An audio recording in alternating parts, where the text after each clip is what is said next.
2000년 8월 10일 늦은 밤 자타가 공인하는 동네 양아치 조현우는 자신의 MR을 타고 약초 노거리를 지나고 있었습니다. 그런데 야! 아, 우리 강하늘 배우. 뭐야? 누가 이 현장은 오토바이 사고가 아니라 살인 사건의 현장이 됩니다.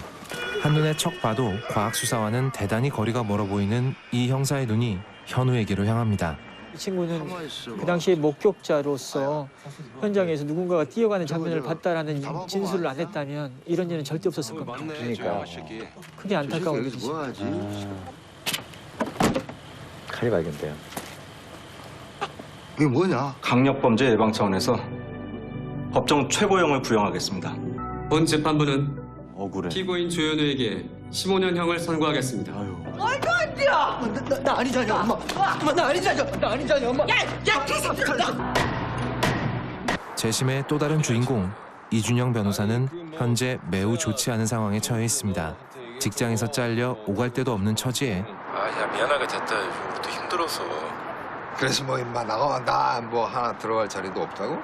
나 지금 회의 있거든. 중요한 재판에서는 패소했고 아니 없는 돈 내 탈탈 털어가지고 아니 내 빚져가면서! 그는 만만한 친구 하나를 잡고 친구가 일하고 있는 로펌에 어떻게 좀 부비부비를 해보려고 합니다. 내가 니네 회사로 스카우트 당할게. 어때?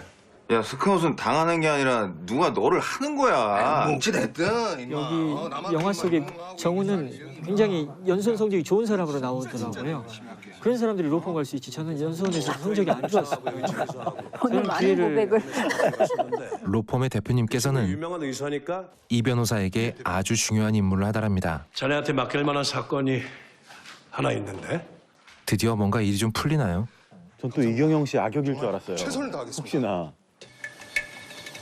여기요? 또 나오셨네요.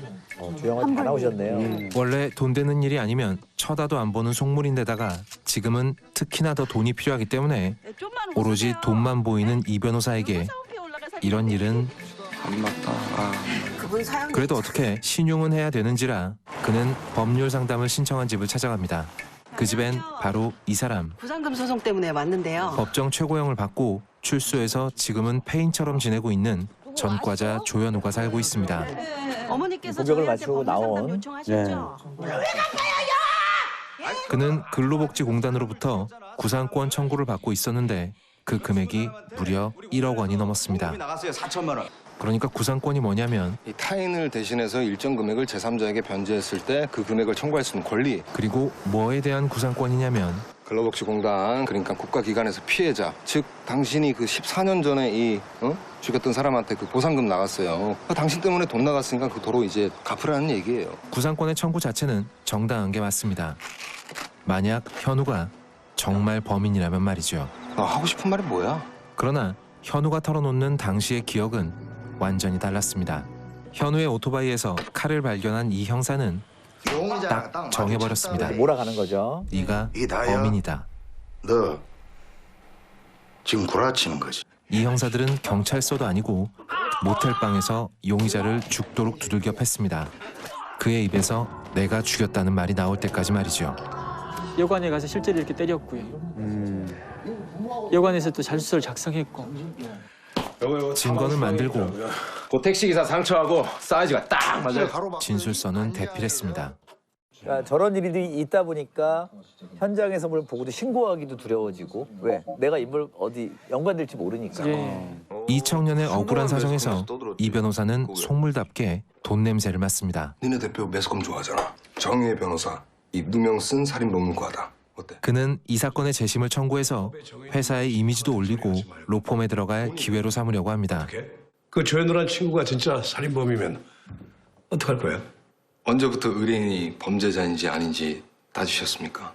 그러나 사건을 수사하고 아시는 분입니까? 이 형사의 수사 방식에 문제가 있다고 느껴왔어요.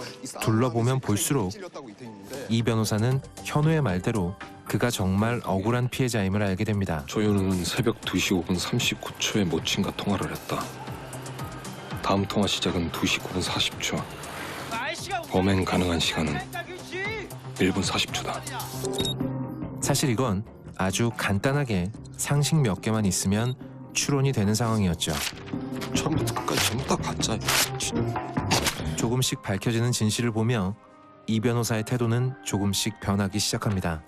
그러나 이미 법 집행까지 끝난 사건의 재심 청구는 야, 이 정도면은 재심 청구 가능하지? 아니, 안 된다고? 응. 왜? 검찰과 경찰의 수사가 부실했다는 증거로는 충분하지. 근데 살인범이 아니었다는 확증이 없잖아. 아, 참 이거 진범만 딱 찾을 수 있으면은. 정말 웃기게도 이 사건의 진범은 양심에 찔러. 사건이 일어나고 3년 후에 한 번 잡혔었습니다. 2003년에 잡혔습니다. 그것도 당시 진범의 친구이자 살인 은닉을 도왔던 사람의 자수로 말이죠. 자수는 아니었고요. 제보가 있었습니다. 그래서 진범을 숨겨준 친구와 진범이 긴급 체포됐었고 자백했었습니다. 그러나 이미 다른 사람을 잡아서 교도소에 집어넣었는데 살인범이 또 나타나면 검찰에게는 망신도 이런 대망신이 없었겠죠. 기레기들이 좋아하겠네요. 반장님, 서에서 연락 실제로 왔는데 쓰레기장을 뒤지려고 했었습니다. 칼을 찾으려고. 아니요, 근데 그 영장이 기각돼 버려갖고 수사 중단하시라는데요. 뭐지요? 너도 본드 하지? 본드 좋아하잖아, 그지? 아니요. 헛소리로 거짓 자백한 거라고. 그러니까 저게 어떤 분이 저 형사의 타깃이 되겠어요. 결국은 약자분들일 수밖에 없거든요. 또 이대로 쭉 가도 나중에 밝혀지지 않는다라고 생각하는 것 같아요. 그러니까요. 그럼 이 사람이 희생되는 거니까. 그렇죠. 그냥 깜빵 갈라니까. 끼운 놈이네. 빵을 아무나 간다냐. 옆에서 듣는 사람까지 억울에 미치는 현우의 사정을 들으면서 뭐 죽일 거야? 경찰에 넘겨? 증거 불충분이라고 또 풀려날 거 아니야? 그는 현우의 무죄와 억울함을 밝히기 위해 모든 수단을 동원하고 변호사입니다. 한번 읽어봐 주시고. 목격자를 찾은 건 맞는데 저렇게 프랭카드 걸진 않았습니다. 아하. 저 계속 보시면서 고증을 해주고 예전 같았으면 두 팔 벌려 만세를 부르며 환영했을 유혹들을 부리칩니다. 설사 이 사람의 태도가 100% 진심까지는 아니었다고 해도 그 행동에는 분명히 의미가 있죠. 하셔도 될 것 같아요. 예. 억울한 일을 당한 사람한테 그 사람을 제대로 알고 믿어주는 것처럼 뭔줄 알아? 힘이 되는 일이 또 어디 있겠습니까? 너는 살인범 아니니까.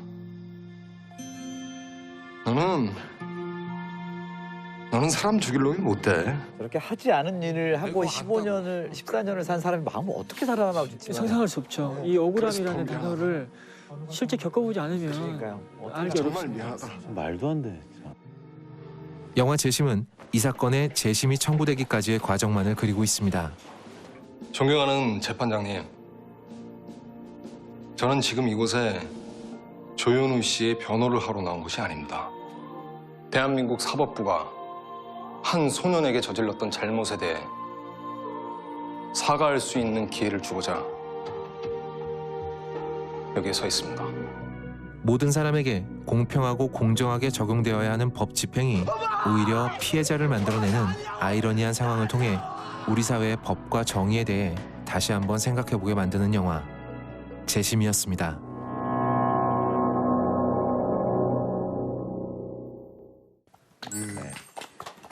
자, 영화 재심은 약촌 오거리 살인 사건을 모티브로 한 영화고요. 처음에 이 사건 실제로 어떻게 맡게 되신 건가요? 이 사건은 2000년 8월 10일에 발생했습니다. 그 15살 소년이 징역 10년형을 받았죠. 복역하던 중에 2003년에 진범이 따로 있다는 제보가 제보를 받으신 거예요. 분산경찰서에 접수가 됐고 그 당시에 난리가 났었습니다. 그때 이제 2003년에 그것이 알고 싶다라는 프로그램에서 이 사건을 처음 다뤘었어요. 그때 사건이 해결됐으면 좋았는데 해결되지 않은 채로 시간이 흘렀고 그 15살 소년은 10년을 거의 만기 복역하고 2010년에 출소를 하게 됩니다. 15살짜리 소년을 25. 네. 제일 10년형을 준다는 것 자체도 너무 말이 안 돼. 제일 중요한 시기를. 정말 말도 안 됐죠. 2심에서 만약에 국선 변호인이 인정하는 거죠, 범행을. 사람을 안 죽였는데 무엇을 인정하란 말이오? 상고해봤자 이 재판 못 이깁니다. 자백을 권유하지 않았다면 그때 사건은 그때 해결됐을 수도 있습니다. 왜냐하면 2심 법정의 기록을 보면 재판부는 굉장히 의심을 했었어요. 근데 그 아이가 계속 자백을 해버리는 바람에 그때 국선 변호인이 자백을 한다면 15년이 깎여서 10년이 될 수 있다라는 그런 사실상 자백을 회유했죠. 종용했고. 그때 이제 또 판단력이 흐려져 있을 테니까. 그때만 해도 나를 정말 믿어주는 사람, 나를 정말 진정으로 도와주는 사람이 곁에 있었다면 절대 그러진 않았을 것이다. 근데 그때 그런 사람이 없었다. 어쩔 수 없이 그래서 자백할 수밖에 없었고 그게 나는 최선의 선택이라고 생각했다.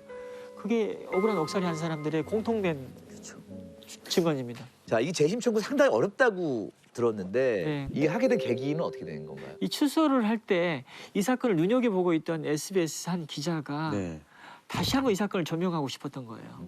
재심을 돕는다고 해야지 이 소년이 다시금 용기를 낼 것 같고 또 방송에 협조를 할 것 같아서 재심을 도와줄 변호사를 찾고 있었습니다.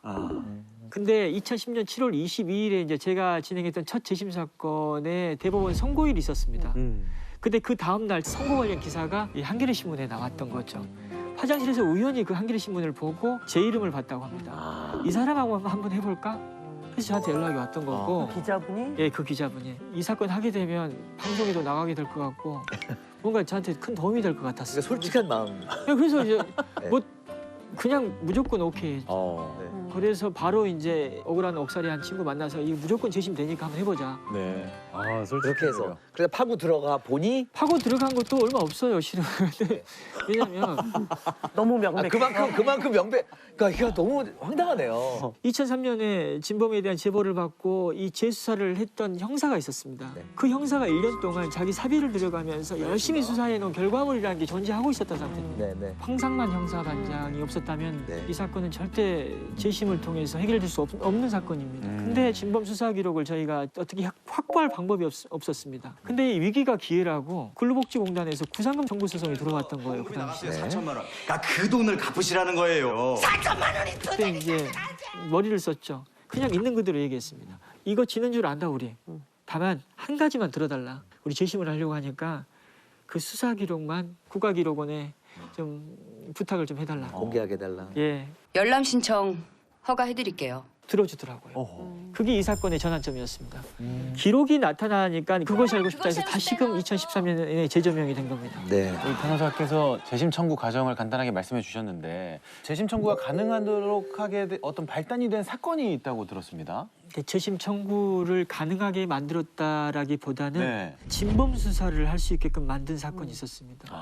지금은 살인죄의 공소시효가 폐지됐습니다.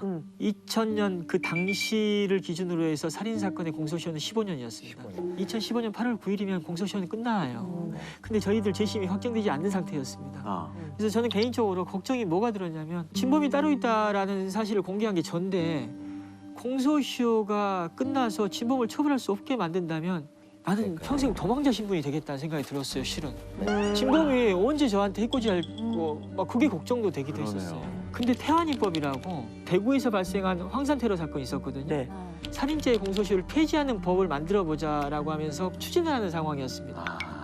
근데 그 법이 정작 태안이 사건에는 도움이 되지 못하고 태안이 사건은 공소시효가 끝난 이후에 법이 통과가 됩니다.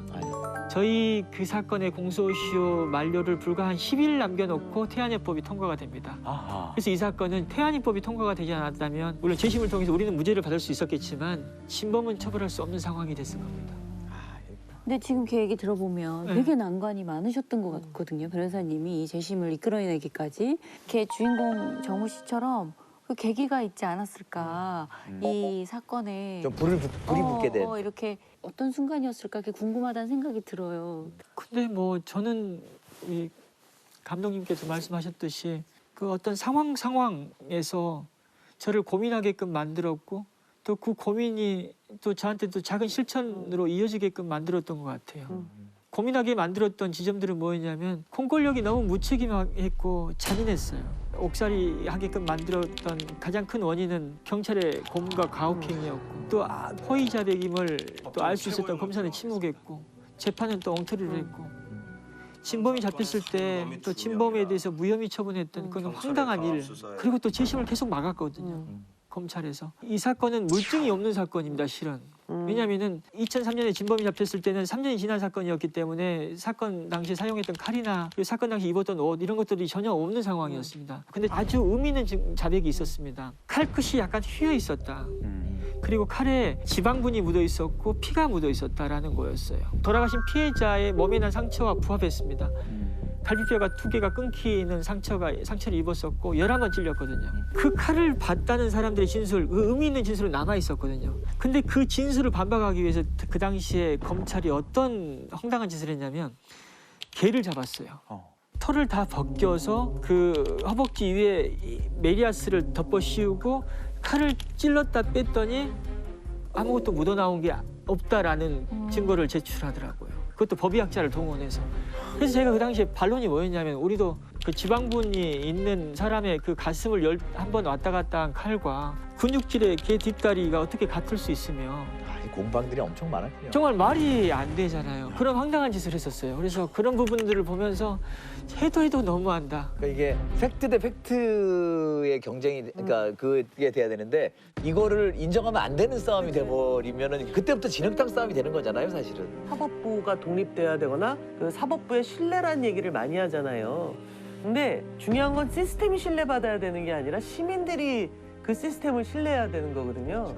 재심도 피해자는 일정 정도 보상도 받고 무죄 판결을 받았고 근데 그때 이분을 만들게 한 사람들 그리고 실제 범인이 잡혔는데도 유야무야하기로 한 사람에 대해서 어떤 처벌이 있었냐는 거지. 억울하게 옥살이하게끔 만들었던 당시 경찰이나 검사 그리고 판사들은 책임을 물을 수 있는 방법이 없습니다. 그러니까요. 공소시효가 이미 지났고요. 또 징계시효도 다 지났습니다.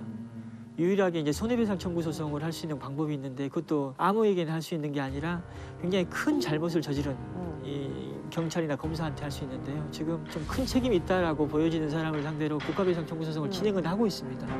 이제 뭐 하나의 의미 있는 선례를 만들어 보고 싶다는 욕심도 있었고 또 그 사람들한테는 책임을 물어야 되는 게 아닌가 생각이 들었거든요. 그러니까 저는 제발 좀 사람한테 책임을 묻는 세상이 됐으면 좋겠어요. 그러니까 근데 그게 만만치는 않아요. 그런데 일단 불임 사건의 판사 또는 이 약촌 오거리 사건도 사실은 범죄를 저지른 거예요.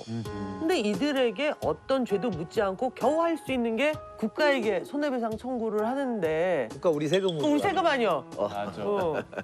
그래서 우리 세금인데. 나는 사람한테 책임 묻는 세상이 빨리 좀 돼야 된다. 라는 생각이 들었어요. 자, 이 영화 외에도 영화를 통해서 잊혀진 사건이 재조명된 경우들이 있었다고 들었는데요. 2009년에 개봉했던 이태원 살인 사건.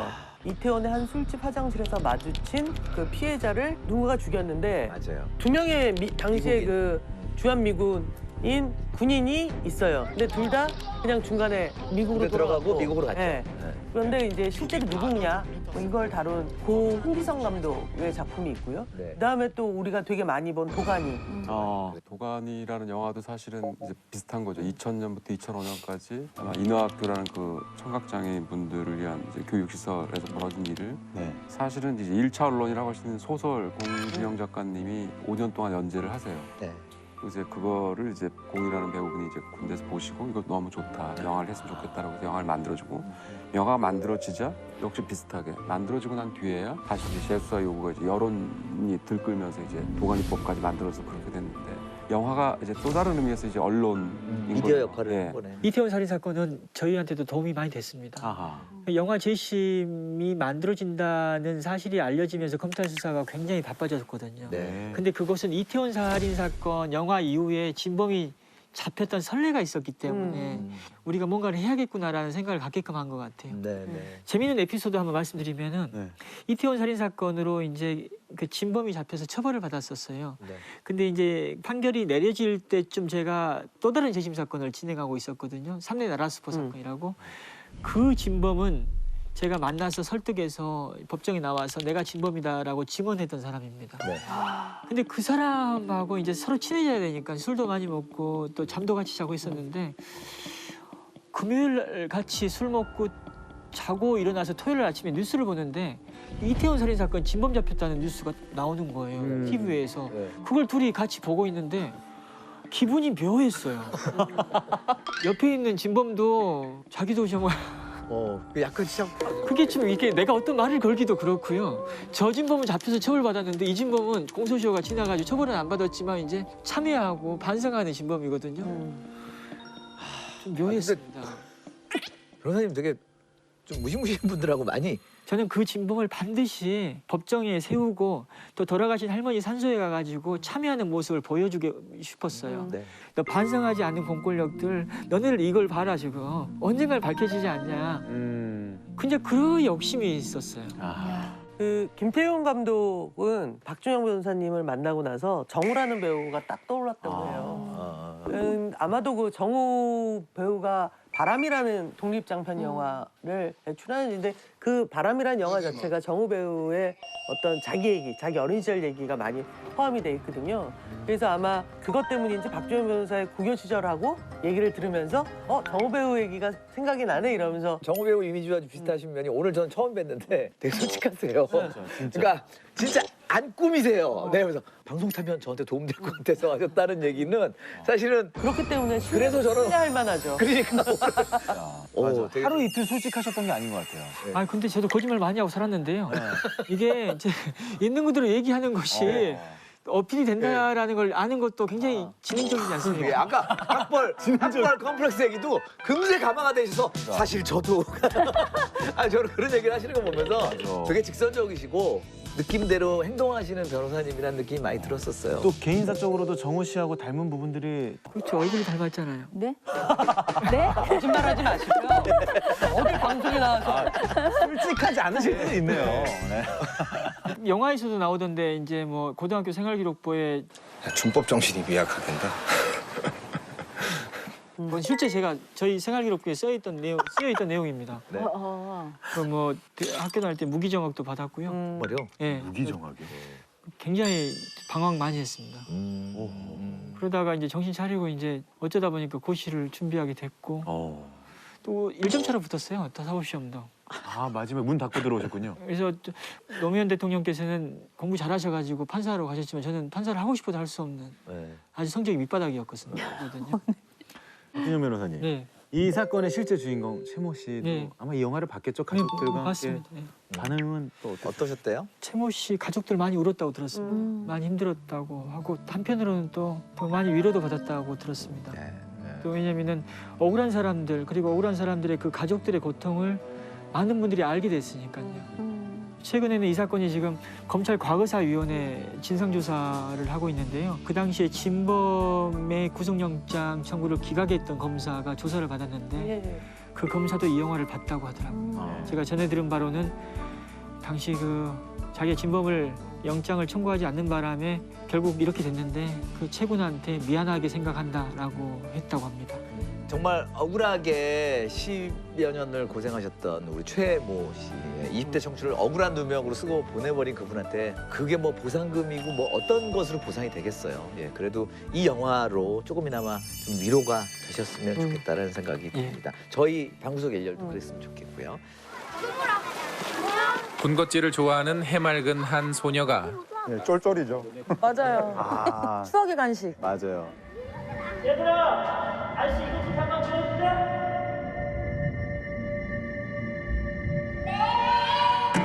낯선 어른의 부탁을 들어주다 실종됩니다. 어떤 아저씨 차에 탔다 카네. 여기 은주 어머니가 고창석 배우 부인. 예, 맞습니다. 아, 그러시구나. 그러나 아이의 행방은 찾을 길이 없고 답답한 마음에 어머니와 고모는 용하다는 점쟁이들을 찾아가 보지만 마음의 준비를 단단히 하시는 게 좋겠습니다. 언니야가 벌써 눈을 꼭 감아붙다. 듣게 되는 답변들은 모두 절망적인 말들뿐. 하지만 경찰들은 애꿎은 운전기사만 잡아들여 불필요한 수사로 시간만 낭비했을 뿐입니다. 결국 이 사건은 공기룡 형사에게 배정이 되는데요. 알고 보니 은주의 아버지는 부산에서 둘째가라면 서러운 큰손이었고 아무튼 딸 아버지가 국장님한테까지 전화를 해가 과거에 조금이나마 도움을 얻었었던 공 형사에게 특별히 부탁을 한 것이죠. 아니 저분 너무 재밌죠. 저분 너무 신스테레오 아니세요? 맞아요. 싫단다. 무조건 좀 도와줘 있어.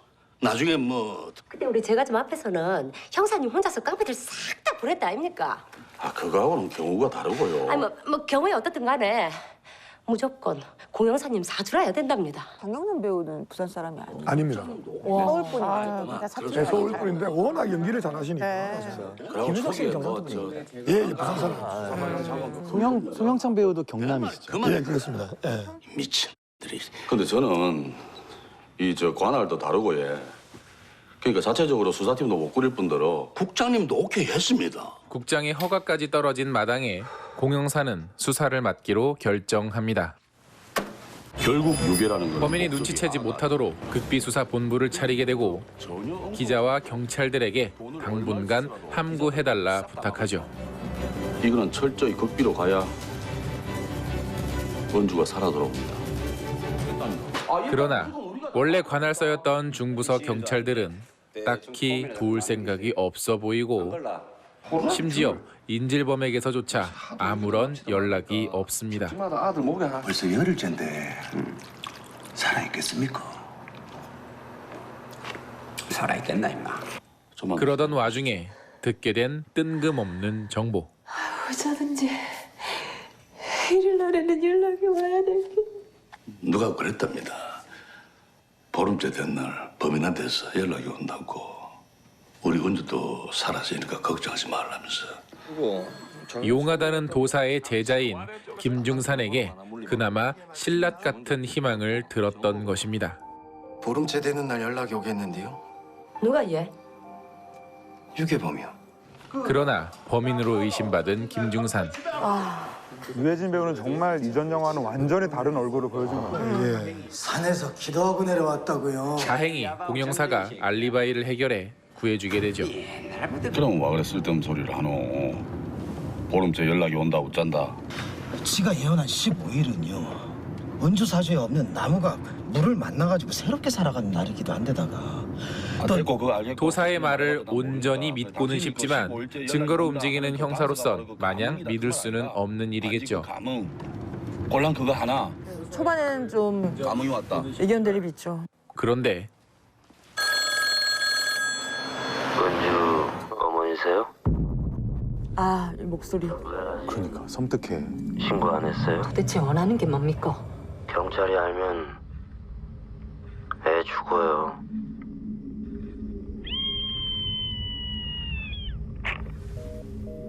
김교사 말이 딱 맞다 아이가. 보름째 연락 온다 안 가더나. 너무 걱정 마라.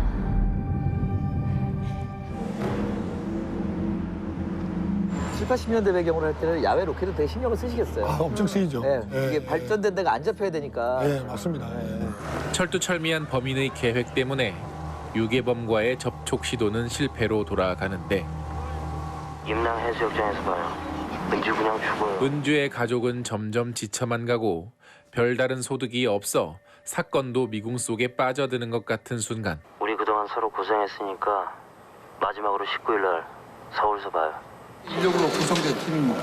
그리고 이 사건 역시 수사반장의 실제 모델이었던 서울의 서정학 형사와 합동 수사를 하게 됩니다. 선생님이다. 예. 말씀 많이 들었습니다. 부산 경찰과 서울 경찰이 완전히 대비되는 모습. 간짜장 하나 시키는데. 부산 형사들은 이해할 수 없는 서울의 간짜장 문화에 당혹스러워하기도 하죠. 누가? 걔라고 라이가 없는데. 아, 저기서 빵 터졌어요. 아, 너무 달라. 이런 코드 너무 좋았어요. 합동 수사본부의 계획은 고모가 출발한다는 연락과 동시에 각각 포인트에 미리 대비했던 서울팀이 접선 장소를 중심으로 현장을 좁혀서 들어가고 부산팀은 아파트 입구에 대기하고 있다가 최소 100m 이상의 간격을 두고 미행을 붙습니다. 내일 몇 시쯤 연락이 오겠노? 10시요. 다시 한번 김중산이 예고한 시간에 범인의 전화가 걸려오는데 마포대교 사거리에서 작전대로 범인이 얘기한 접선 장소를 전달하지만 중부서 경찰들은 실적을 가로채기 위해 작전을 따르지 않습니다. 너 지금 뭐 하나 안 따라붙고? 범인 얼굴만 확인하면 우리끼리 따로 잡으지 돼. 네 엄마 얼굴 안 봤나? 공길영이가 우리 팀이 안 따라붙은 건 맞습니다. 게다가 공영사 몰래 서울팀과의 통신 채널을 바꿔놓습니다. 서울팀 접선 장소 순복음교회 약국 고모 출발했다고.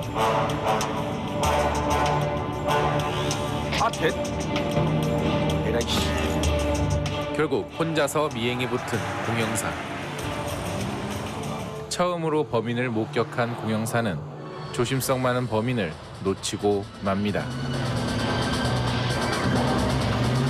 예, 범인 차량도 확보하고 했는데 굳이 서울서 잡을 이유는 없다고 봅니다. 차라리 부산으로 유도해가 부산에서 잡겠습니다. 이제 범인 윤곽 정의 구현보다는 실적에만 눈이 먼 형사들, 그리고 그러한 사실에 화가 난 공영사. 너가 유대장도 있다고 말해. 쓸모없는 정치 노름에 결국 공영사는 물러나야만 할 것 같은데 니는 이제 공식적으로 이 수사에서는 완전히 아웃이다.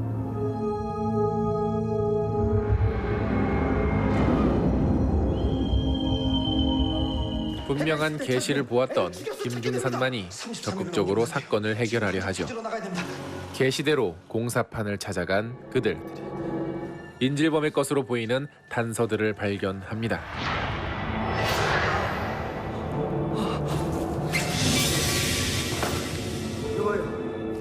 그리고 드디어 그를 잡을 수 있는 기회.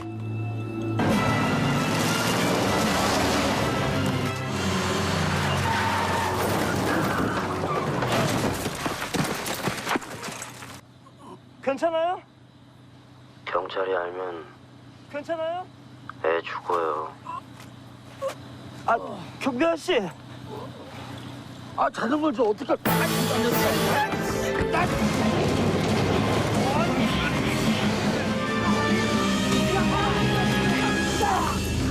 하지만 경찰이라는 사실은 끝내 알리지 않고 마침 그의 사주를 풀이한 김중산이 홀어머니 모시고 살기가 많이 힘들죠. 근데요, 이렇게 해서 돈을 마련해가지고 엄니를 봉양해봐야 결국엔 이것 때문에 도로 엄니가 큰 병을 얻게 돼요. 그렇게 그를 설득시켜 끝내 은주를 찾는 데 성공합니다. 은주야, 다시 시댁 가면 안 돼.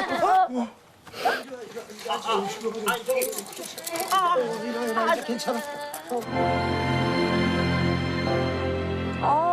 네, 여기 장면도 되게 덤덤하게, 담담하게 찍어내신 것 같아요. 그러니까 음악, 아름다운 음악으로 보여주고. 그렇게 무사히 모든 것이 끝났다고 생각한 순간 허망하게도 그의 실적은 다른 형사들이 가로채게 되고 그 역시 현실과 타협하고 말죠. 아버지가 극비 수사를 부탁한다고 돈 좀 쓴 거 가지고 사건의 수사 방식 자체가 떳떳하지 못했기 때문입니다. 고마 자네만이 딱 다물고 있으면 다 좋게 넘어가지 않냔 말이야.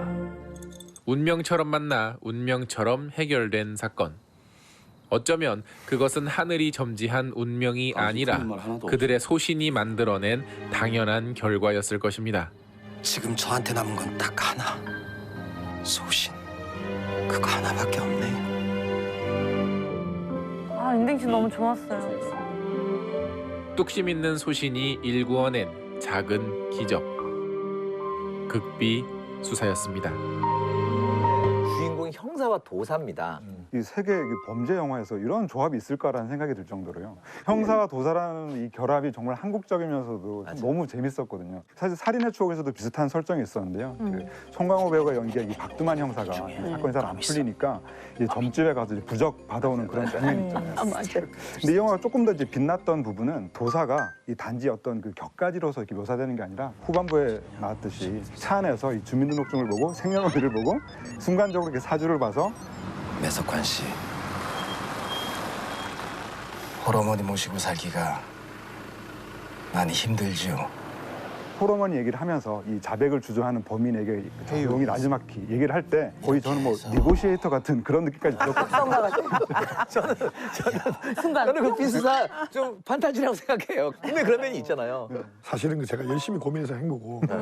그런데 이제 실제 범인이 홀어머니를 모시고 어렵게 살던 사람인 건 맞아요. 그 에피소드를 제가 아니까 뭔가 해야 되는데 고민하다가 이제 그 씬을 만드는 거죠. 예. 김중산 도사의 그런 이야기들이 다 맞아 떨어진 거였어요, 실제로. 예, 실제로 맞아 떨어졌고 그래 뭐 연락 오겠나 했더니 10시에 온다고. 그냥 툭툭 이렇게. 깔끔하게. 감독님께서 실제로 만나보신 그 김중산 도사님이 어떤 분인지 궁금한데 혹시 감독님의 미래에 대해서도 좀 이렇게 좀 자문을 구하셨습니까? 말씀해 주셨는데 굉장히 고생했네. 이제 부활한다. 내가 부활까지는 아니고 잘 될 거니까. 근데 이제 물어보시더라고요. 생년월일하고. 보시더니 괜찮네, 좋네. 그렇게 말씀해 주셔가지고. 김윤석, 유해진 네. 두 캐스팅의 이유가 있을까요? 우리 영화 속에 이제 공길용이라는 실제 인물이 상당히 고집스러운 사람이거든요. 네, 남들이 뭐라고 해도 내가 꽂혀서 이게 맞다고 생각하면 끝까지 하는 인물인 것처럼 김윤석 씨가 두 작품을 같이 했지만 그런 사람이에요.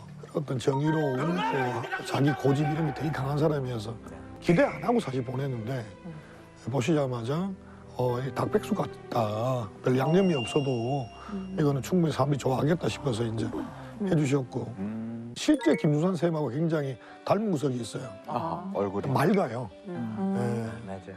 김중산 쌤 같은 경우는 지금 봬도 눈은 꼭 초등학생 눈동자 같아요. 자, 이 영화에 나오는 사건은 1978년 부산에서 일어난 실제 유괴 사건인데요. 이 사건은 절대로 비밀리에 진행해야 된다고 신신당부를 했어. 이거는 철저히 극비로 가야 원주가 살아 돌아옵니다.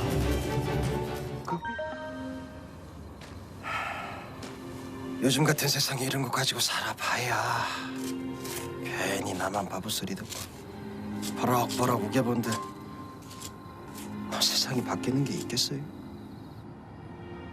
지금 저한테 남은 건 딱 하나. 소신. 그거 하나밖에 없네요.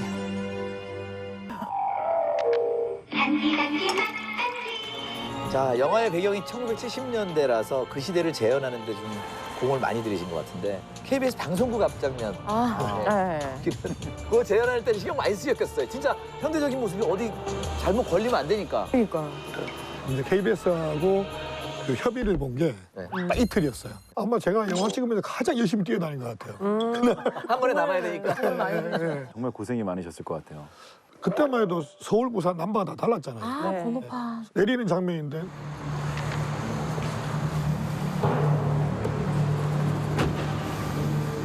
저보고 감독님 이거 지금 범인이 보고 있으면 이거 부산 남부인데 이거 들키지 않겠어요?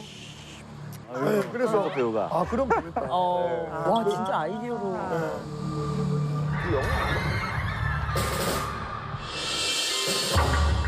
김석 씨가 그때도 이제 그래서 거기서 그냥 서서 보세요. 네, 가면 안타깝게 쳐다보면 됩니다. 그랬더니 내가 못 서 있겠는데요. 이러더라고요. 그래서 즉석에서 콘티를 바꿔가지고 카메라 위치 바꿔서 그렇게. 근데 김윤석 배우가 얼마나 그 배역에 들어가 있으면 배우가 아니라 형사처럼 이렇게 하는 거죠. 네, 그렇죠, 그렇죠. 추억을 되살리는 게 많았던 것 같아요. 전 제일 기억에 남는 게 병아리. 노란색 병. 네, 첫 장면에 보면 병아리가 쏟아져요. 진압하는 그 군인들과 경찰들 때문에. 근데 그거를 김중산이 이렇게 돌아봐요. 그리고 그 다음 장면에 보면 김중상 집으로 고모가 찾아갔을 때 병아리를 가지고 애기들이 놀고 있어요. 그리고 나중에 마지막에 일이 다 처리된 다음에 고모가 친구들을 이만큼 몰고 왔을 때 그 병아리가 안 죽고 닭이 돼 있어요. 어머 세상에 진짜 잘 키웠다. 김준산의 캐릭터도 보여지고 생명을 중요시했던 것들 그리고 또 그 시대에 병아리 이렇게 박스에 놓고 팔았던 시대상 여러 가지가 다 담겨 있었던. 그러네요. 고향이 부산이어서 감독 영화를 볼 때마다 박장대소 하는 장면들이 꼭 있거든요. 그러니까 예를 들면 그 감독 영화 중에 똥개에서 엄지연 배우가 그 장래 희망이 나중에 서울에 가서 커피 전문점을 압구정동에 차리는 거죠. 서울 가본 적 있나? 돌아다니지 않아. 한 가봤다. 거기 가면 롯데 오거리라고 있는데 그리고 또 이번 작품에서는 간짜장이 왔을 때 간짜장 하나 시키는데. 간짜장 하나 왔잖아요. 저기 소스랑. 배라고 라이가 없는데. 아니 무슨 계란 후라이요? 저도 처음에 서울에서 간짜장을 시켰을 때 계란 후라이가 없더라고요. 그래서 전화를 했었거든요. 계란 후라이가 안 왔다고. 그래서 이제 미국 같은 경우는 뭐 뉴욕 영화, 뭐 LA 영화 이런 느낌이 있고 그런 점에서 감독님 영화는 부산의 기억성이 잘 살아있는 뭐 부산 영화 를 대표하는 감독님이신 것 같아요. 그래요. 고맙다. 많이 왔다나. 뭐 뭐야지. 저는 마지막에 이렇게 두 사람이 온화하게 살아가는 모습을 풀어준 게 좀 좋았어요. 맞아요. 네. 처음에 이제 시나리오 단계에서부터 또 이제 편집 단계에서도 좀 줄이자는 영화의 출발을 어떤 사건 중심으로 한 게 아니라 이 두 인물 때문에 시작을 한 거니까 이 사람들의 사건 이후에 살아가는 모습이 저한테는 더 중요했거든요. 그래서 좀 끝까지 고집을 했던 것 같아요. 극비수사는 범죄 영화 외피를 두르고는 있지만은 휴먼 드라마가 아닌가라는 생각을 했었거든요. 그러니까 형사와 도사가 처음에는 이제 경쟁하는 것처럼 보이다가 성과만 그 급급하는 다른 형사들하고는 다르게 이 아이가 정말 살아서 돌아왔으면 좋겠다라고 하는 그런 간절한 마음이 보여서 이 작품은 정말 그 휴먼 드라마로서도 정말 좋았던 것 같아요. 그렇죠, 그렇죠. 이 영화는 제목처럼 동네 뒷산에 놀러 나가는 아이들의 모습으로 시작합니다. 아빠랑 투표한 데 가기로 했나? 어디 좀 가려고요? 이제 그 강을 찍어 와야 된대. 1991년 3월 26일의 그날 우리에게 긴 궁금증만 남기고 사라져버린 바로 그 아이들이죠. 나는 김여진 배우님이 너무 좋아. 이렇게 딱 집중시키는 게 있어. 화면을 딱 이렇게 장악하는. 뒷산을 아무리 뒤져봐도 아이들이 보이지 않자 부모들은 경찰에 신고했으나 경찰로부터 돌아온 대답은 아들이요. 노루멘치로 산을 휘저으며 뛰댕기고 있어요. 아들이 없어졌다 카마. 찾는 신용이라도 해야 되는 거 아이가? 하루가 지나야 된다니까 자꾸 그래 쌌네. 그만 집에 가 기다리소. 실제 경찰이 했던 얘기를 대사로. 만약 경찰들이 이때부터 나섰다면 우리는 이 사건을 다르게 기억하고 있을까? 하지만 그건 그저 가정일 뿐입니다.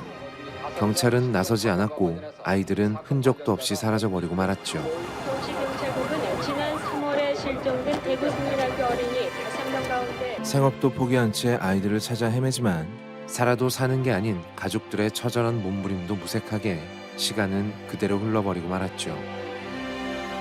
그 후 5년 대구 MBS 방송국에는 서울에서 한 PD가 내려옵니다. 이지영 배우 데뷔작이죠. 송 PD. 딱 봐도 불만에 가득 차 보이는 이 사람은 강지승이에요. 방송대전 다큐멘터리 부분에서 최우수 프로그램상을 수상한 꽤나 잘 나가는 PD였지만 바로 그 다큐멘터리가 모조리 조작으로 만들어진 결과물이었다는 게 발각나서 좌천에 다름없는 발령을 받은 참이었죠. 이번 고라니 건은 명백한 조작 방송이야. 앞으로는 이런 일 없도록 합시다. 대구 발령이에요. 벌을 받는 중에도 정신을 제대로 못 차린 그는 뭔가 드라마틱한 소재거리를 찾다가 5년 전 사건 기록 중 흥미로운 내용이 담겨있는 테이블 하나 발견합니다. 애들이 실종된 날은 그 지역 기초선거가 있었던 날이었습니다. 애들이 사라졌다고 소란을 피워서 어른들이 투표에 참여하지 못하게 하려고 했다. 그런데 뭔가 그 과정 속에서 문제가 발생해서 이 다소 엉뚱해 보이는 음모론은 시청률을 위해서라면 조작도 서슴지 않는 PD의 구미를 제대로 당기고 말았습니다. 1950년 한편 대학에서 교수로 일하고 있는 황우혁 박사는 나름대로의 조사를 통해 나름의 추리를 진행하고 있었습니다. 그런 그에게 유명 방송국 PD의 관심은 제대로 멍석을 깔아주는 셈이었죠. 황 교수가 추리를 시작한 지점은 아이들이 나간 지 얼마 되지도 않았는데 종원의 부모가 아이들을 찾기 시작했다는 것. 바로 그때 이 종호 엄마가 유독 혼자서 애들이 사라졌다면서 이 동네를 다 뒤지고 다닌 거 아세요? 그리고 실종 2달 만에 걸려온 종호의 전화라고 추정되는 전화에 종호 엄마가 보인 반응이었습니다. 네 종호가 없어진 지 2달 만에 아들한테 전화가 왔는데 애 엄마 반응이 이상하지 않습니까? 부모를 의심하는 거죠. 그럼 여기서 포인트가 엄마의 반응이 너무 편하지 않나요? 그들은 종호의 집에 직접 찾아가 의문점을 확인하기로 하죠. 이 촬영을 위해서 실제로 지은 집이더라고요, 세트. 네 맞아요. 골목에 쭉 끝에 집에 이어서 집을 지었어요. 여기 촬영장인지 모르고. 지나쳐? 예, 한참을 찾았다고. 뭔가 석연치 않은 점들이 모여서 의심으로 자라나고 종원의 집에 찾아간 두 사람의 눈에 띈 몇 가지 일들. 그러니까 화장실에서 일 보는데 걸리는 시간 나도 대변 좀 보고 가야 되겠네. 뭐 이런 걸로 마침내 이런 결론에 다다르게 됩니다. 아니 그냥 화장실 좀 썼을 뿐인데 그렇게까지 감시하고 그렇게까지 긴장하고 화장실 안에 뭔가가 있는 게 아닐까? 그 집 할머니였나? 그게 뭐였을까? 결국 그들의 의심은 칼날이 되어 부모의 가슴에 지울 수 없는 상처를 남기고 맙니다. 이번 사건엔 분명한 범인이 있습니다. 난 그 범인이 당신이라고 확신합니다. 당신 집에 애들이 묻혀 있다는 거 난 다 알아요. 뭐? 이래 인게이네. 야, 찍었지? 기가 아이를 잃은 것도 모자라 살인범이라는 오해까지 받아야 했던 부모의 심정 따위는 전혀 아랑곳하지 않고 밀어붙인 이들의 자신만만한 음모로는 확인의 시간을 맞이합니다. 네, 저기 그 파헤치는 순서하고 그다음에 벽을 부수고 뭐 했던 행위를 똑같이 재현했다고 보시면 돼요. 야 진짜 잔인하네.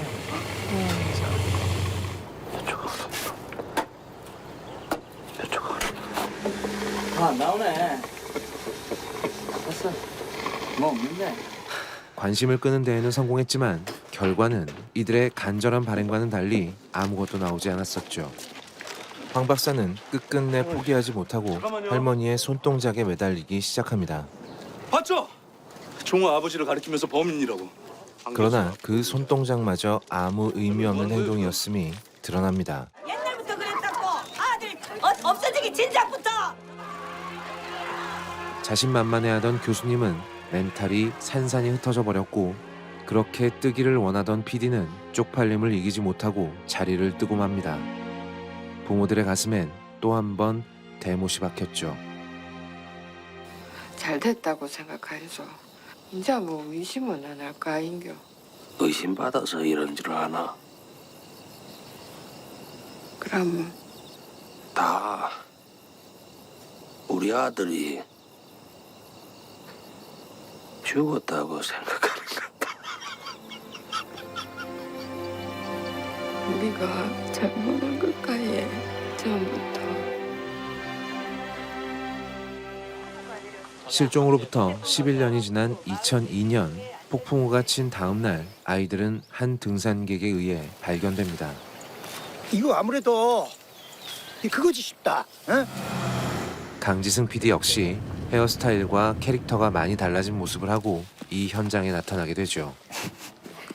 앞머리는 약간 뽑으신 건가요? 수술 많이 쳤죠. 제가 배우로서는 큰 결정 해주는 그러니까 저거 거죠. 되게 쉽지 않을 것 같아요. 네. 시신이 발견된 현장이라도 제대로 보존하고 수사를 했다면 해결의 실마리를 잡을 수 있었겠지만 경찰은 여기서 또 한 번의 큰 삽질을 하고 마는데 경찰이 다투신 산에서 애들 요리 나오면 말이 되겠어? 애들이 잠수하러 얼어 죽은 거면 쥐들이 부속으로 기어 들어가서 추우니까 낙엽 돋고 하니까 못 찾은 거 아니야? 전혀 상식에 맞지 않는 이야기를 늘어놓는 바람에 유족들에게 거센 항의만 받죠. 비가요. 원래 여기는 그 아이들이 사라졌던 곳과는 조금 거리가 먼 곳입니다. 뭐라카노? 말도 안 돼요 이거는.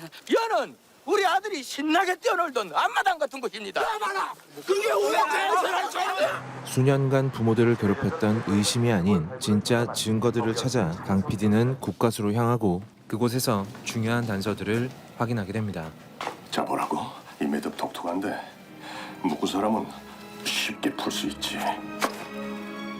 아이들의 옷이 특수한 매듭으로 묶여 있었다는 점과 끝이 뾰족한 흉기에 관한 것들이었죠. 방향성이 있습니다.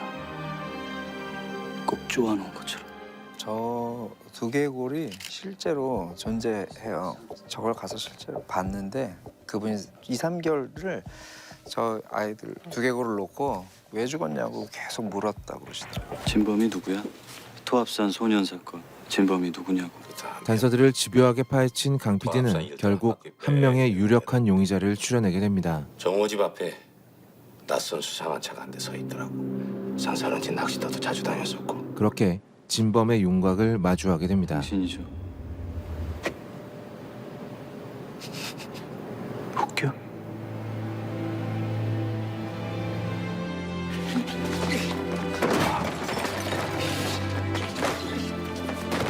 다큐멘터리처럼 철저히 사실에 근거하던 이 영화는 후반부에서는 한 명의 유력한 용의자를 내세웁니다. 증거 있어요? 그러나 진범을 찾아내는 장면은 어디까지나 영화적 상상일 뿐이지요. 이 영화를 관통하는 단 하나의 진실은 유족들에 관한 것입니다. 10년이 넘는 긴 세월 동안 그래도 혹시나 하는 마음과 매일매일을 절망으로 살아내야 했던 사람들 말입니다. 시간이 지나도 상처는 전혀 아물지 않았고 두 눈으로 자식들의 유해를 확인한 후에도 그 고통은 전혀 줄어들지 않았죠. 이날이 최종 발표 날이어서 사실은 되게 중요한 것들이 정리돼서 발표되는 날이었어요. 근데 저렇게 울음바다가 되어버린 거예요. 나중에 이제 제가 인터뷰하러 부모님들 만났을 때 저 때를 기억하시는 분들이 없더라고요. 그들의 이야기는 자극적이지도 흥미롭지도 않습니다. 그래서 그들을 향한 우리의 관심은 어느 순간 차갑게 식어버렸죠. 정말 죄송합니다. 압니다. 한마디만 들어도 어느 애미가 지 자식 목자를 모르겠습니까? 장난 전화인 줄 알고 제대로 받지 못한 전화를 두고 누군가는 흥미진진한 범죄극을 추리해내지만 정작 어머니 본인은 그 전화 한 통을 마음에 두고 평생을 아파하고 있었습니다. 내 새끼 쳐줘달라고요. 그 가문 쳐줘줄 거니까요. 우리 모두가 과연 강 PD나 황 박사처럼 이 안타까운 일을 흥미거리로만 소비하고 있었던 건 아닌지 다시 한번 돌아보게 만드는 영화. 딱 그 또래 아이들이 사라졌던 사건이라서 내가 혹시라도 일상에서 무슨 일이 생길 수도 있다라는 인식이 처음 생겼던 것 같아요. 저 때가 11살 때였는데. 너무 안타까운 사건이고요. 지금 3대 미제 사건이라고 해가지고 그중에 하나가 지금 저 대구 사건하고 이형호라고 어린애가 유괴에 대해서 근원 목소리라는 영화를 탄생시켰던 여보세요. 에 대한 애착이 없군요. 녹음된 음성 파일이 있는 그 사건이 또 하나 있었고요. 세 번째 사건이 화성 연쇄살인 사건이 있었는데 화성 연쇄살인 사건은 지금은 사실은 이춘재가 모두 저질렀다라는 자백을 공소시효가 지났음에도 불구하고 의지가 있는 프로파일러에 의해 가지고 보관돼 있던 증거물들을 다시 DNA 검출을 함으로 해가지고 결국 수감돼 있던 이춘재를 찾아낸. 그래서 이제 더 이상 미제는 아니지만 3대 미제 사건으로 기록을 남겼었죠. 네. 대구 덕소구에 사는 덕소국민학교 학생 5명이 마을 인근 투합선에 도룡뇽을 잡으러 간다며 집을 나간 뒤 행방불명된 사건입니다. 개구리 소년에 대해서 알고 있었지만 좀 가물가물했었는데 구체적으로 어떤 경과가 있었는지. 이거는 아동 실종 사건입니다. 5명의 초등학생이 앞산에 올라갔던 걸로 보이고 그런데 문제는 아이들이 실종이 됩니다. 현상금이 그 당시 돈으로 4,200만 원이 걸린 사건이었어요. 그러니까 굉장히 큰 돈이죠. 예. 그런데 그 당시에는 아무것도 찾지를 못했고요. 10년이 지나가지고서야 등산객에 의해 가지고 유골이 발견된 그런 이제 사건이다. 경찰들이 수사 당시 좀 놓쳤던 부분들 어떤 것들이 있었을까요? 1991년 3월 26일이 5.16 군사 쿠데타 이후에 중단됐던 지방자치제가 30년 만에 부활해서 기초의원 선출을 하는 투표가 있던 날인 거예요. 네. 우리 지금 투표함도 경호하러 가야 되고요. 아들이 없어졌다 카마 찾는 신용이라도 해야 되는 거 아이가? 그 아이들을 바로 찾아 나서는 첫 행동이 아무것도 없었던 아니고. 것이 사실은 이 사건이 이런 불행한 엔딩을 가게 된 첫 번째 이유인 건 분명한 것 같아요. 또 유골이 발굴된 지역이 알고 봤더니 가까운 지역이었는데 그때는 이러저러한 이유로 찾지를 못했다. 라고 하는 것도 생각해보면 너무나 안타까운 일인 게 이 부모님들이 우리가 다 아는 것처럼 그 사건 이후에도 몇 년 동안 전단지를 들고 행업을 포기하고 전국 방방곡곡을 돌면서 아이를 찾아줬기 때문에 더 안타까운 그런 사건이었죠. 그렇죠. 그곳을 계속 취재를 하셨을 테니까 와룡산이라는 데가 그렇게 이를테면 심산유곡 뭐 이런 곳입니까? 실제로 가보고 조금 깜짝 놀랐어요. 왜냐면 산에 올라가서 그 유골을 발견하는 데까지 시간이 3분에서 4분 정도. 정말 쇼키스네요. 통제 구역으로 아무나 못 들어가는 곳으로 이렇게 지정은 돼 있었다고 그러더라고요. 거기를 넘어가면 미군 부대가 있어가지고 조사할 때 거기가 지금 제외되지 않았었나? 달서경찰서 감식반이 현장에 도착한 것은 12시 10분. 불과 4시간 만에 사체 내구를 발굴했던 것입니다. 영규의 시신마저 발굴할 뻔했으나 제지를 받은 것으로 알려졌습니다. 그 법의학자분이 딱 가셨을 땐 이미 내구가 파헤쳐져 있었었고 항구가 남아 있었어요. 근데 그 항구마자마자 뒤집어 엎었으면 큰일 날 뻔했었어요. 왜냐하면 너무 중요한 증거인 그 뼈가 순서대로 발견된 여기서 뼈가 옮겨졌다든가 그런 거에 대해서 반박할 증거가 사실은 그 항구에서 등장하게 됐고 이분이 이거를 미국에다가 보낸 거예요. 권위자들의 의견을 받은 게 이건 타살로 보여진다라는 거에 대해 동의를 받았어요. 두개골만 남긴 거예요. 그건 뭐냐면 나중에 과학이 더 발전했을 때 그렇죠. 그건 무기를 특정할 수 있는 완벽한 증거거든요. 나중에 우리가 범인이 자백을 하거나 딱 갖다 댔을 때 이게 딱 맞는 순간이 올 수 있다라는 희망을 갖고 있는 거예요. 그러니까 이런 모양들을 남기는 범행 도구인데 뭔지 모르겠어. 그 결박법이 되게 독특한 결박법이었어요. 그래서 저희 영화에서도 옷으로 애들을 묶어놨던 거예요. 바른 매듭. 그러니까 뱃사람이나 뭐 그런 데 쓰이는. 묶은 사람은 쉽게 풀 수 있지. 방향성이 있습니다. 20cm 안팎. 가늘고 긴 붓에 찔린 것 같아. 다발성 둔기라고 표현을 하셨어요. 그때 법의학자분이. 왜냐하면 그게 뭔지 특징을 지을 수가 없었기 때문에 얘는 마치 어떤 무기를 손으로 잡았을 때 고정시키고 빠르게 가격을 했을 때 발생되는 패턴이 유지가 되는 타격인 거예요. 저는 무슨 생각이 들었냐면 이거는 공포 분위기를 조성하려고 했거나 이 아이가 제일 큰 아이거든요. 그래서 4명을 나머지 애들을 심리적으로 되게 우위에 선점하려고 하는 그런 행위로 보여졌어요. 당신이죠. 근데 영화에서는 한 명의 용의자를 강하게 지목한단 말이에요. 사실 과감한 연출이잖아요. 그거는 분명한 살해자가 있구나라는 확신 때문이었어요. 25개 정도의 그런 타격, 그거 이외에 아주 강하게 밀고 들어갔을 때 생기는 큰 사이즈의 상처도 있었거든요. 그거는 이제 살해를 목적으로 한 타격이었어요. 그런 걸 보면서 범인을 형상화했었고 근데 그 선택을 할 수밖에 없었던 지점이었던 것 같아요. 사람들 죽이고 애들 죽이고 소나 때려잡고 그러니까 좋냐?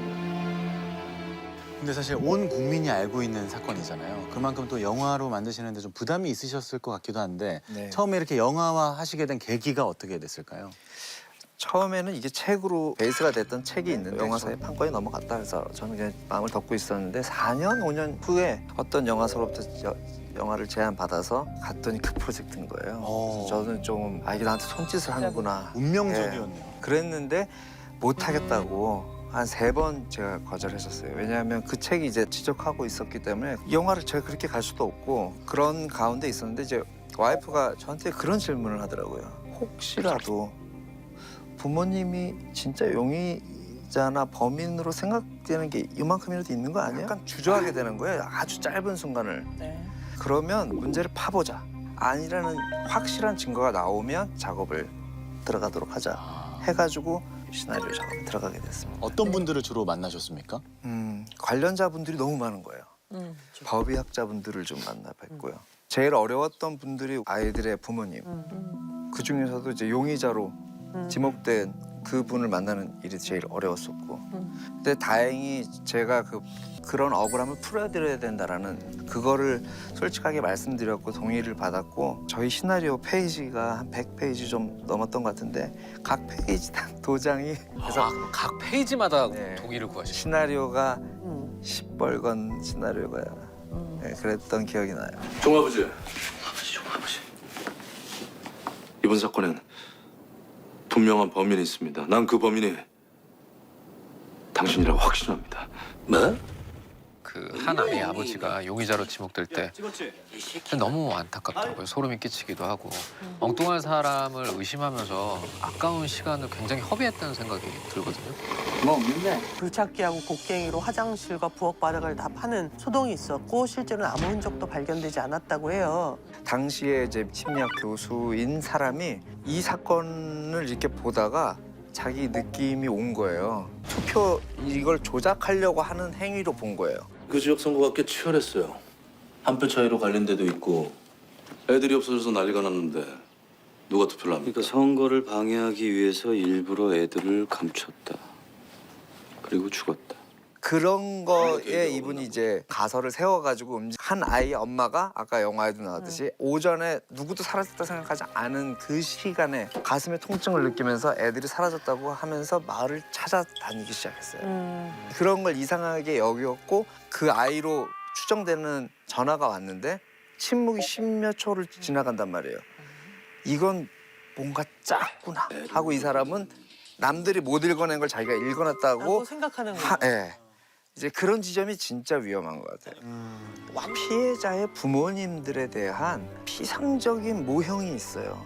사람들이 생각하는 그 피해자다운 그게 마치 유리 감옥 같아요. 그렇죠. 제가 인터뷰 때 되게 마음이 아팠던 게 뭐였냐면 술을 마시는데 저 말하죠. 아 잃어버린 사람이 뭐 좋다고 술을 마시나. 또 2차, 3차 계속 끊이지 않는 10년이 지나도 계속되는 상처인 거죠. 처음 오프닝 장면에서 그 빨간 망토를 두른 아이 장면이 나오잖아요. 그 아이가 엔딩에서도 다시 나오잖아요. 저는 그게 끝나지 않았다라는 느낌이 굉장히 컸어요. 실제로 그 감독님 그 인터뷰에서 봤던 내용인데요. 그 어렸을 때 이런 놀이를 하셨다고 그러더라고요. 저는 왜 저러는데? 이게 땅이다면 죽는다. 사실 이 영화 속에서 그런 의미로 놓고 보면 살기 위해서 계속 이렇게 망토를 두르고 뛰어다닌다는 생각이 드니까 아, 이 아이들이 정말 그 억울하게 죽었구나라는 생각이 들면서 더 마음이 무거워지기도 했었죠. 이 영화는 좀 다르게 접근했던 그런 어떤 순간이 있었는데 뭐였냐면 꿈을 꿨었어요. 그 꿈이 영화 마지막 장면이에요. 그래서 언덕이 있는데 아이들 한 명씩 그 언덕을 넘어가면서 저를 돌아보고 넘어가고 5명이 그렇게 다 넘어가는 꿈을 꿨던 적이 있었어요. 왠지 영화 소원은 가족의 이야기로 시작합니다. 구해 사물도 하고. 그게 그렇게 간단한 문제가 아니라고. 밥상머리에서 스포츠 중계를 견눈질하다가 엄마에게 야단맞고 라떼나 봐라. 새끼 내 혼자 키울게. 아 됐더만. 딸에게까지 타박을 받는 평범하게 불쌍한 아버지와 문방구 경영과 집안 살림까지 도맡아 하며 따뜻하게 가족들을 챙기는 엄마. 그리고 예쁘고 착한 소원이. 엄마야 내 아빠. 미래 배우의 데뷔작이죠. 아 그래요. 엄청난 오디션을 뚫고 굳이 닭살스럽게 표현하지 않아도 서로 아끼고 사랑하고 있음을 알 수 있는 평범하게 따뜻하고 행복한 가족이었습니다. 세차게 비가 쏟아지던 날에 큰 길로 가래. 노란 우산을 쓰고 인간 같지도 않은 놈을 만나는 일이 벌어지기 전까지는 말입니다. 학교 가는구나. 우산에 예쁜 거 썼네. 그리고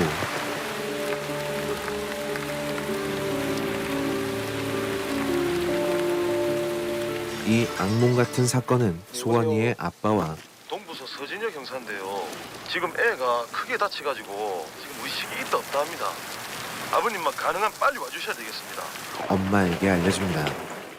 반쯤은 미친 것 같은 상태로 병원에 달려온 두 사람을 기다리고 있는 건 차마 눈을 뜨고 바라보기 힘들 만큼 끔찍한 소원이의 모습이었죠. 눈에 넣어도 아프지 않을 자식에 대해 이런 이야기를 들어야만 하는 직장부터 대장 맨 윗부분까지 다발성 천공과 열상이 있어 보입니다.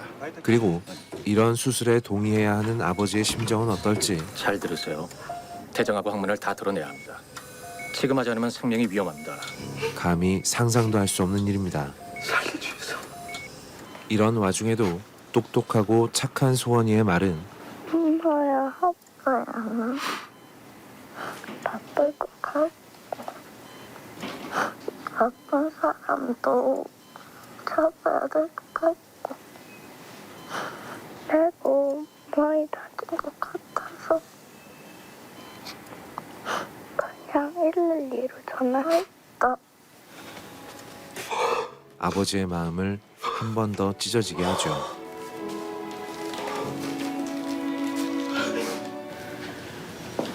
현장에서 발견한 지문 대조 결과 나왔답니다. 소원이에게 이런 짓을 저지른 범인은 머지않아 잡히게 됩니다. 전과자 중에서 일치하는 사람을 찾았고 소재 파악도 마쳤다고 합니다. 소원이는 범인을 지목하는 과정에서 그 끔찍했던 일을 다시 한번 기억해내야 하는 고통을 겪지만 학교 근처에 나쁜 아저씨가 혹시나 친구들에게 나쁜 짓을 하지 못하도록 빨리 잡아달라고 소원이는 이야기했었습니다. 아 근데 진짜 방법이 진짜 저런 거밖에 없는지 진짜. 아버지는 딸의 부탁을 들어주고 싶었죠. 물론 내 딸에게 이런 짓을 저지른 오체분시할 놈을 내 눈으로 보고 싶기도 했을 테고요. 소원이의 지목으로 경찰들은 범인을 체포합니다. 전화를 받은 소원이의 아빠는 분노에 가득 차 경찰서로 달려가지만 이 충격적인 사건을 보도하려고 피냄새를 맡은 뱀파이어 마냥 눈을 벌겋게 뜨고 달려드는 기자들 덕분에 여자 어린이를 납치해 성폭행한 용의자가 오히려 소원이 가족들은 본인들이 피해자임에도 불구하고 사람들의 눈과 관심을 피해 달아나야 하는 처지가 됩니다. 아버님!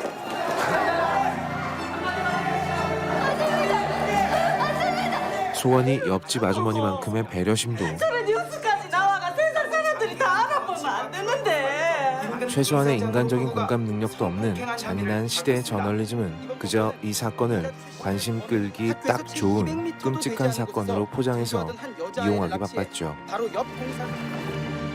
다급한 마음에 소원이를 안고 달려가던 아버지는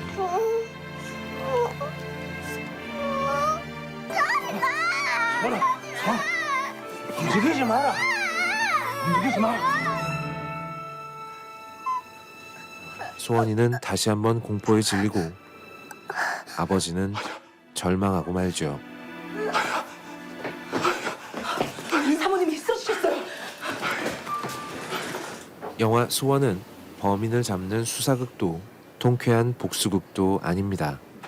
이 영화는 돌이키기 힘든 상처를 받은 소원이와 소원이의 가족들이 서로의 상처를 어떻게 보듬는가에 대한 담담한 이야기입니다.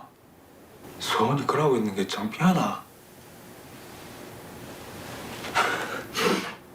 아빠한테 뭐 창피하나?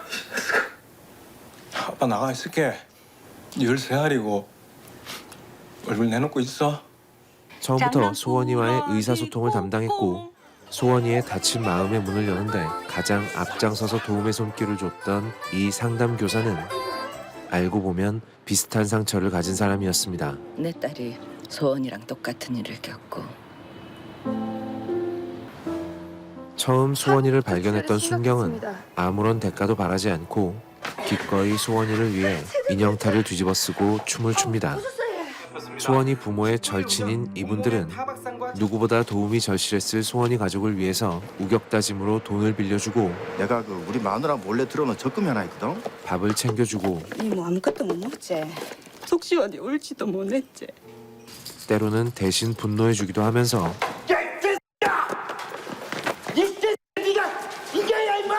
소원이 가족들이 치료에만 전념할 수 있게 도와줍니다. 소원 내의 사정을 얼추 짐작한 이벤트 회사 직원은 소원이 아버지를 위해 잠깐만요. 소원이가 좋아하는 캐릭터의 인형탈과 옷을 무상으로 빌려주죠. 그 쓰고 나중에 돌려줘 있어. 덕분에 소원이 아빠는 자신을 무서워하는 소원이와 이야기를 할 수 있게 되었습니다.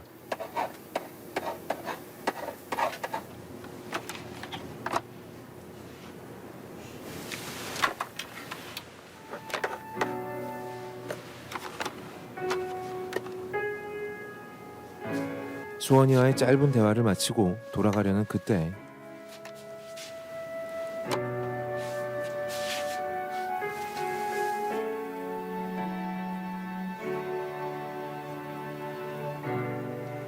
아빠는 오랜만에 딸을 안아봅니다. 근데 우리 소원이가 요즘 말을 잘 안 한다고? 한동안 말을 하지 않던 소원이도 소원이를 사랑하고 응원하는 많은 사람들의 노력 끝에 조금씩 마음을 열게 됩니다. 자고 일어나면 꼭 옛날로 돌아가 있었으면 좋겠다는 생각. 옛날에 우리 할머니가 아이고 죽겠네, 아이고 죽겠네 그러셨는데 그 말이 무슨 말인지 알 것 같은 기분이 들어요.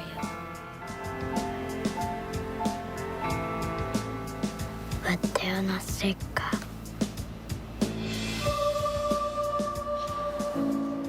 소원이가 집으로 돌아가던 날 소원이네 문방구 유리창엔 이런 것들이 붙어 있네요. 소원이와 앙숙 같았지만 사실은 절친이었던 영석이가 친구들과 함께 쓴 것들입니다. 그리고 이 아이가 내내 마음에 걸려하던 것이 있었죠. 그날 아침에 학교까지 가려고 아무 일도 없었을 텐데.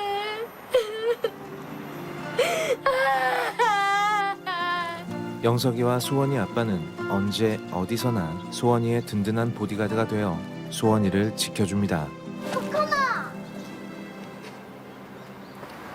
언니 아빠야 쟤. 어렴풋이 아빠라는 걸 짐작하고 있던 소원이가 아빠에게 먼저 손을 내밀죠.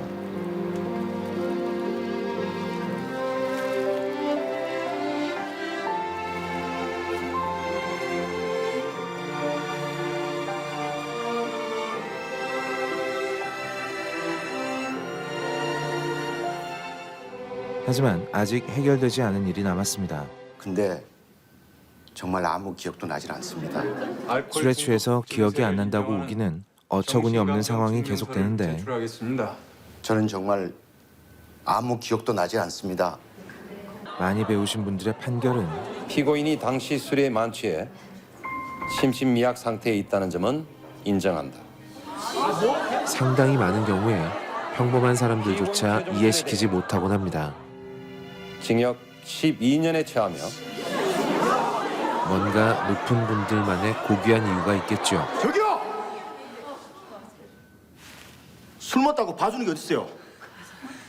그럼 술 먹고 운전하는 것도 봐줘야지. 그럼. 술 먹고 운전하는 거 잘못이고 술 먹고 저렇게 봐주라는데 그거 봐준다고! 이제 이놈에게 내려졌던 12년의 끝이 다가오고 있습니다. 내가 언제까지 여기 있을 것 같으세요? 언젠가는 나갑니다. 나오면 되겠네! 우리는 이 아이가 복수의 화신이 되는 것을 원치 않습니다.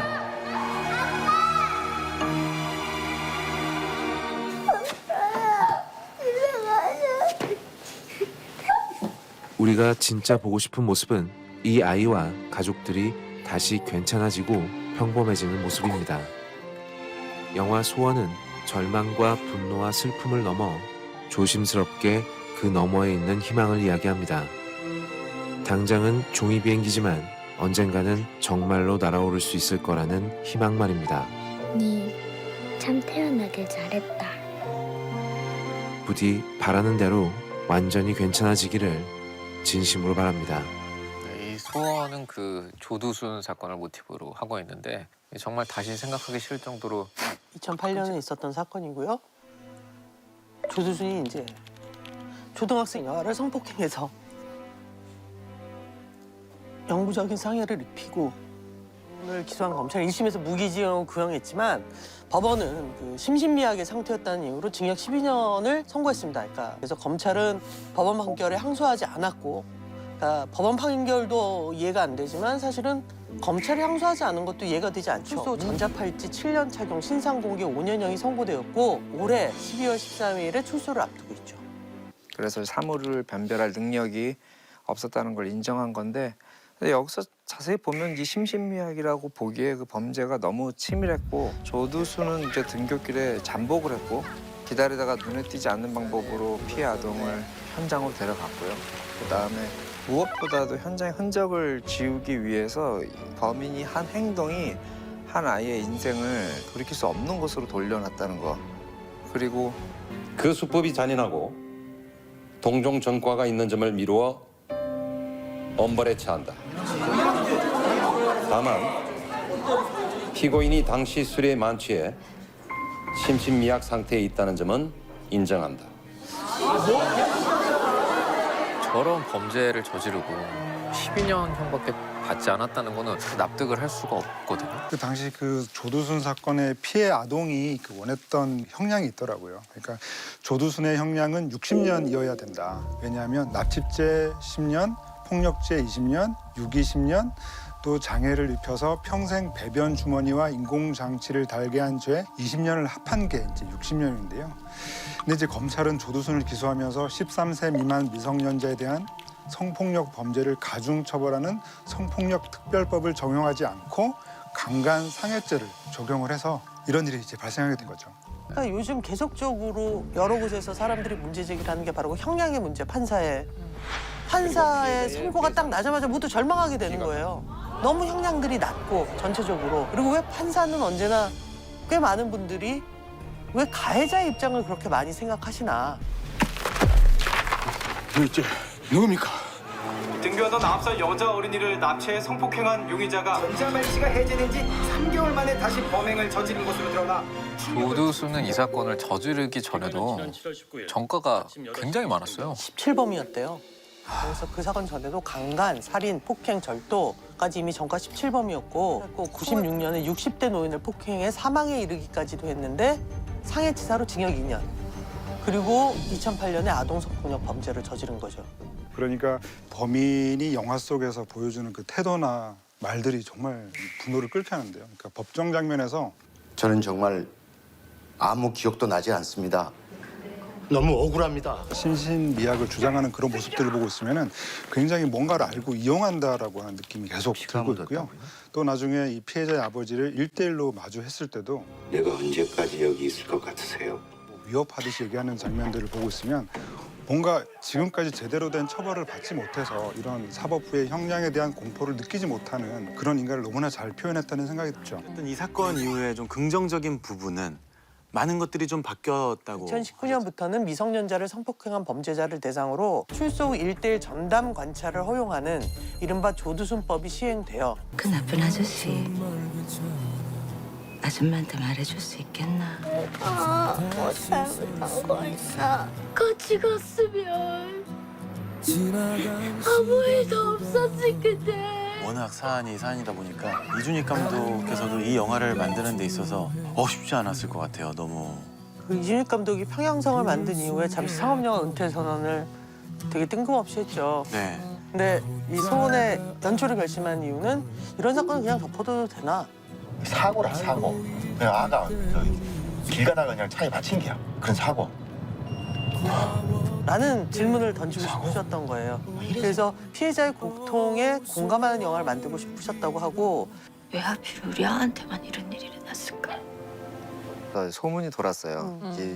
이 소재로 영화가 기획된다. 근데 사실 걱정이 되게 앞섰어요. 도대체 이걸 어떻게 접근하려고. 근데 이준익 감독님이 하신다는 말씀을 듣고 사실 그게 우려가 기대로 바뀌었죠. 그래서 보면 저는 정말 이준익 감독님이 조심스럽게 영화를 만들었다고 생각해요. 최소한의 장면. 그 끔찍한 사건은 너희 다 알고 있잖아. 자, 이제부터 이 가족은 어떻게 이것을 극복하고 주위 사람들과 힘을 합칠까로 집중을 해서 계속 우리로 하여금 소원이의 가족, 그 이웃이 되게 하는 거예요. 여기서 그거 얼마나 멀다고? 엄마, 꼭 같이 가자 해라. 들었나? 그래서 함께 잘 살아야겠다는 생각을 들게 만드는 그게 이 영화의 연출력이라고 생각을 합니다. 맞아요. 조두순은 올해 12월에 출소하면 경기도 안산으로 다시 돌아가겠다고 했습니다. 피해자 가족의 악몽이 다시 시작됐습니다. 12월에 나오면 안산으로 돌아가겠다. 피해자에 대한 걱정 또한 동반되고 있습니다. 법무부는 조두순이 다시 범행할 가능성을 우려해서 그의 출소 전 음주 제한, 외출 제한, 피해자 접근 금지 등의 준수사항을 법원에 청구하는 방안을 검토하고 있다고 합니다. 12년이라고 해? 정숙하세요. 12년이면 우리 아가 몇 살인 줄 아십니까? 12년이면 우리 아가 몇 살인 줄 아십니까? 그런 생각이 들었어요. 이게 좀 다른 얘기일 수도 있는데 N번방에 그 가까스에게 검찰이 무기징역을 구형을 했잖아요. 네. 벌어지고 있는 이런 성범죄를 줄일 수 있는 유일한 방법은 저는 형량을 늘리는 것도 굉장히 중요한 방법이라고 생각을 하거든요. 그래서 우리에게 다 일상적으로 받아들여지고 그것이 실행이 됐을 때 피해자들의 치유나 일상을 이야기할 수 있다고 생각을 해요.